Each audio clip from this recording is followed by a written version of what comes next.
లలిత news కి స్వాగతం. ఆస్తి పంచుకొని తల్లిదండ్రులను రోడ్డున పడేసిన కొడుకులు. కరీంనగర్ జిల్లా కలెక్టర్ కు చెప్పుకుందామని వచ్చిన వృద్ధ దంపతులు తల్లికి ఆపరేషన్ జరిగినా కూడా పట్టించుకోని కొడుకులు. 10 సంవత్సరాలుగా తల్లిదండ్రులను తిడుతూ కొడుతూ చిత్రహింసలకు గురిచేస్తున్న కొడుకులు, కోడళ్లు.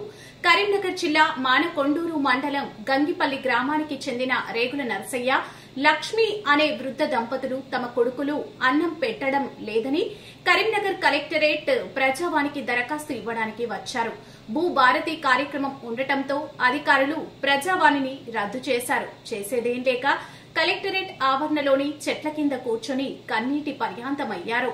తమ కొడుకులు ఆస్తి మొత్తం పంచుకొని కనీసం బుక్కెడు బువ్వ కూడా పెట్టడం లేదని అధికారులు స్పందించి తమను ఆదుకోవాలని వృద్ధ దంపతులు వేడుకుంటున్నారు. కష్టపడి సంపాదించిన బాంచను నేను బాధేందో నాకు కట్టము. నేను ఎన్ని రోజులున్నా సంపాదించిన రైలు గేటు పని చేసుకొని, కెనాల్ పని చేసుకొని, కైలాపడ్డ కాంచెల్లి కట్టం చేసి సంపాదించుకొని కొనుక్కున్నా. పాలేరుండి కైకిలు చేసి కూలి చేసి కొనుక్కున్న బాపతి భూమి కొన్నప్పుడే నేను తెలివిదక్కుండి పట్ట చేసిన, ఎకరం పట్ట చేసిన. తతిమ్మ భూమి నాకున్నది.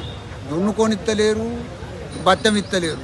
10 ఏళ్ళే నన్ను గోసపుచ్చుకొని నా ఆయేషం తల్లికి ఆపరేషన్ అయినా రాలేదు. 5 రోజులు ఏసీ రూములు ఉన్నా కానీ కొడుకు రాలే, కోడలు రాలే. అయ్యా కొడుకు రాలే, కోడలు రాలే, ఎవ్వరు రాలే.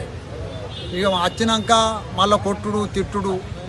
ఎవ్వరు మా చుట్టాలు చెప్పినా, ఏ కులపళ్ళు చెప్పినా, టౌన్కు పోతే టౌన్ చూద్దాం కలగంటలేరు. పోలీస్ టౌన్లో 10 పేపర్లు ఇచ్చినాం. ఎవ్వరు ఇచ్చినా కానీ ఎవ్వరేం గైకొంటలేరు. లంచాలు పెట్టుడు, మళ్ళీ వచ్చుడు, అన్నీ గొడవలు అవుతాయి. బాంచను ఇది బాధలు. అయ్యా ఈ దండం పెడితే బాంచను ఇంత మా బతుకు. ఏం పేరు? రేగుల నరసయ్య నా పేరు. రేగుల లక్ష్మి. ఇద్దరా కొడుకులు? 2 కొడుకులు. బిడ్డలు ఒక బిడ్డ ఉన్నది. మరిన్ని అప్డేట్స్ కోసం మా ఛానల్ ని సబ్స్క్రైబ్ చేయండి. ధన్యవాదాలు.